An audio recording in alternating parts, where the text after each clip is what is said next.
Welcome back to the Mountain Morning Show, everybody. Taking place this Labor Day weekend at Powder Mountain is Music in the Mountains. It's their 5th annual concert. And joining me on the couch is Michelle Ross, a violinist, to kind of talk about the concert and why you should go to the concert. And we're going to throw it over to Michelle right now, who has a special treat for us.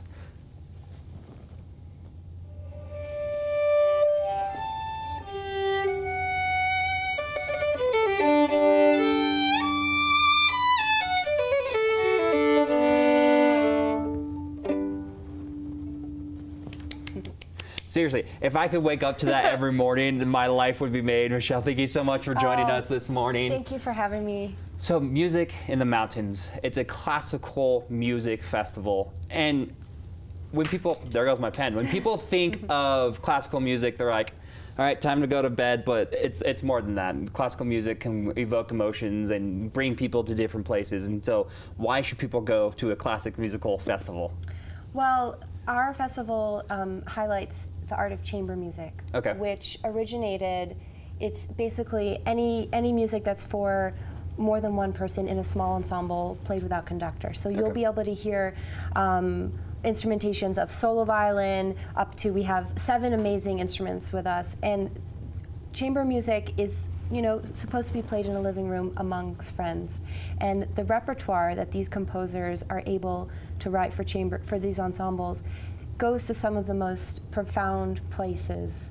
And I feel like within 30 seconds of hearing someone sing or play music, we're able to connect our souls in a way. And the music is thrilling. We have a lot of variety of instrumentations. We have a clarinetist, we have a mezzo-soprano, we have a piano, we have a string quartet. We're gonna have some jazz music. We're going to be playing some late Beethoven string quartets. It's really, you know, I get goosebumps thinking about the caliber of artists that we have here for the weekend and the ways that we're able to communicate with each other with the art of chamber music. So, I mean, just your passion, I can see you talking about this, is absolutely fantastic. And is there going to be original music being played, or is it going to be most like Bach and Beethoven and more classical monumental people in the music? Yeah, we're going to be playing some of the giants of the repertoire. You know, this little improvisation that I just played, we might do some spontaneous things. We have really talented people out there who might be playing some arrangements of music that will be kind of surprise. And as I mentioned, there'll be some sort of jazz music as well, because our pianist is really multi-talented. But we're going to be playing Beethoven string quartets, we're going to be playing Dvorak piano quintet, you know, Mozart clarinet quintet, a lot of favorites that people know, and then we're going to be playing this beautiful Respighi piece for mezzo and string quartet. So it's going to be a wide range of music and something for everyone, for sure. And these musicians, I mean, you're from New York. Are these musicians, are there some from Utah, or is it some from other countries? What can people expect from the musicians? So we're super excited and honored to have Brant Bayless returning with us. I met him a few years ago. He's a principal violist of the Utah Symphony, and he's amazing. And so I always love to include some local musicians. The music scene here in Utah is incredible, and I feel honored to be able to come to Utah every year and you know, curate these musicians from all over the world. But I love to collaborate with the talent that's here, and feel very privileged to do so. So it'll be people from kind of all over, and you know, summer schedule, we're all performing all around the world, and our favorite place to come play is here. And that's so amazing. I mean, we're showing pictures right now, and you just said you've played all around the world, and this is your favorite place to play. Yeah. Powder Mountain, that's insane. Well, I have to say, there's something really magical about being in this environment. You know, I was driving over here, watching the full moon, and seeing the sunrise, and seeing the mountains, and seeing the birds flying around, and time just kind of stops. And the reason why I wanted to create this festival and partner with Powder Mountain is because it offers the musicians also this sort of retreat experience.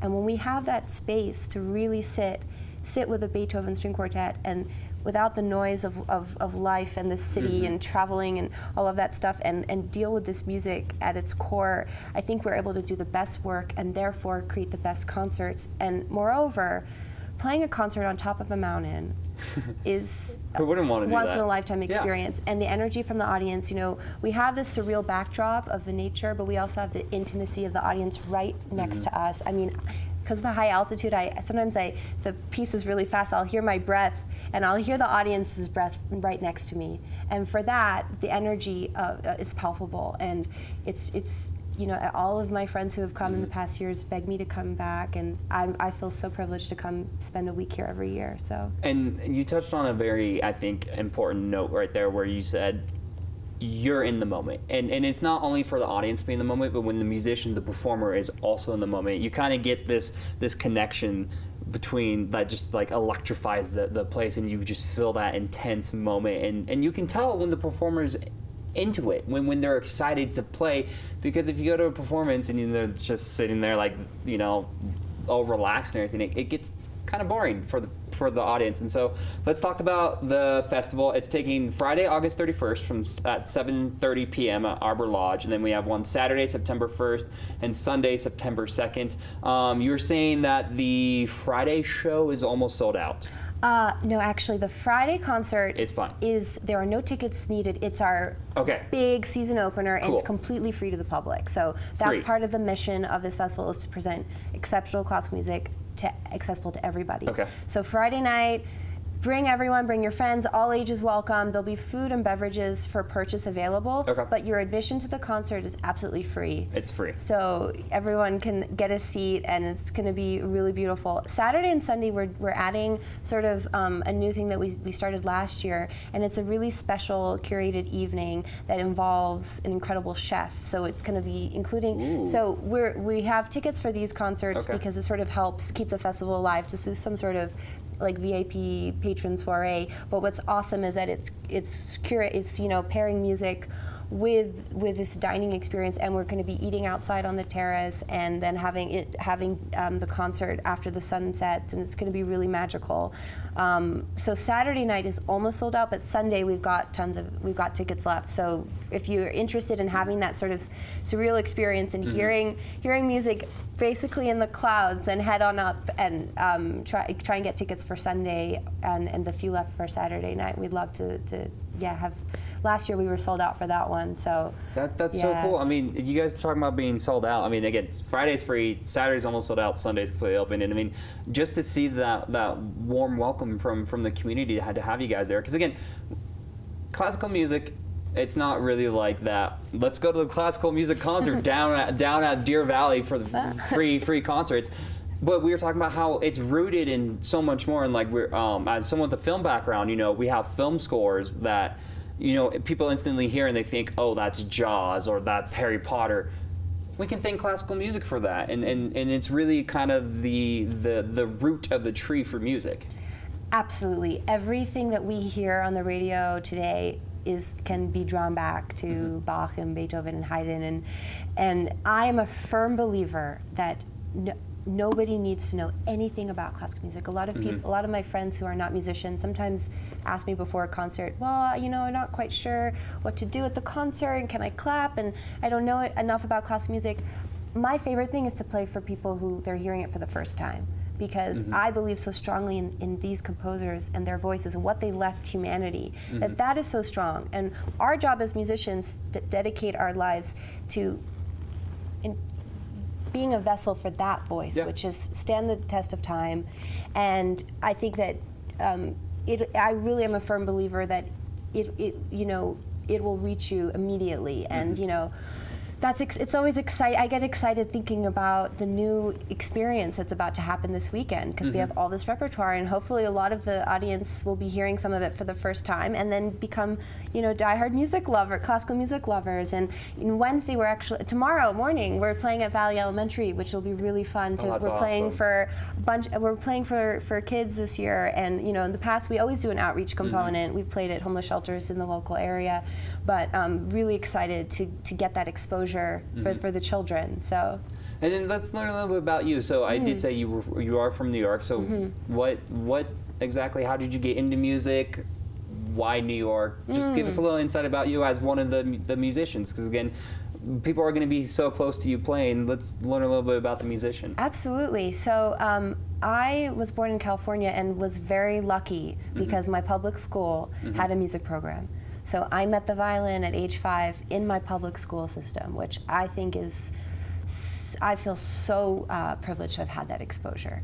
And that's actually had a lot to do with some of the projects that I've tried to do in addition to my normal concert schedule in terms of creating experiences where we're bringing music outside of the concert hall, so that to really give the music up close and to somebody. So I live in New York. I ended up studying at Juilliard with Itzhak Perlman, and it was amazing to. I studied with them from the age of 12, which was an incredible experience. And then I'm still based there now, but I play very often in Europe and I get to tour the world, which is really exciting. And I also compose music and collaborated with different art forms, and I love curating experiences. I did a project in New York where I performed the complete Bach cycle every day in a public place all around New York. So I'm kind of used to putting music in unique settings and seeing how it interacts with different people in unexpected ways. So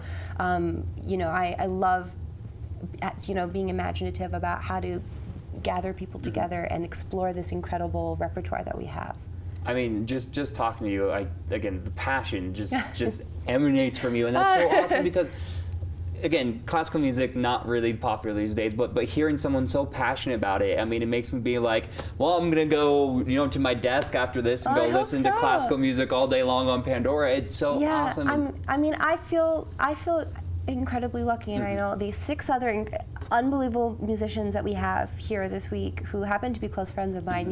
We always talk about how lucky we are to live in this world constantly, that we get to share in these ideas that have been interpreted and mystifying people for 300 years, 400 years, and at the end of the day, it's one person is connecting to another person on a mountaintop. It's like there's so many reasons why this is special, and as much as I can shout from the rooftops to tell people who maybe haven't spent as much time discovering this music that there might be something here for you to I think right now we're all craving something with substance and something with depth, and something that touches our hearts.